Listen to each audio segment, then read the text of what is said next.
മലപ്പുറം പൊന്നാനിയിൽ തെരുവുനായ ആക്രമണത്തിൽ 6 പേർക്ക് പരിക്ക്. കോഴിക്കോട് ചെക്യാട് തെരുവിൽ വിദ്യാർത്ഥിനിക്കും തെരുവുനായയുടെ കടിയേറ്റു.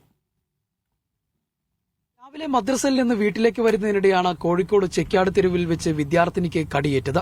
8ാം ക്ലാസ് വിദ്യാർത്ഥിനി കുയ്യങ്ങാട് ഹാരിസിന്റെ മകൾ ഉസ്ന എന്ന 14-കാരിയെയാണ് നായ ആക്രമിച്ചത്. വിദ്യാർത്ഥിനി നാദാപുരം ഗവൺമെന്റ് ആശുപത്രിയിൽ ചികിത്സ തേടി. മലപ്പുറം പൊന്നാനി കുണ്ടുംകടവ് ജംഗ്ഷനിൽ തെരുവുനായുടെ ആക്രമണത്തിൽ 6 പേർക്ക് പരിക്കേറ്റു. പൊന്നാനി സ്വദേശികളായ റിസ്വാന, സാജിദ, റീന, അൽക്ക, നിമ, ജുബൈരിയ എന്നിവർക്കാണ് നായയുടെ കടിയേറ്റത്. പരിക്കേറ്റ എല്ലാവരെയും പൊന്നാനി താലൂക്ക് ആശുപത്രിയിൽ പ്രവേശിപ്പിച്ചു. അതേസമയം തെരുവുനായകളെ പിടികൂടാൻ നടപടി സ്വീകരിക്കണമെന്ന ആവശ്യപ്പെട്ട് UDF പ്രവർത്തകരുടെ നേതൃത്വത്തിൽ പൊന്നാനി നഗരസഭാ സെക്രട്ടറിയെ ഉപരോധിച്ചു.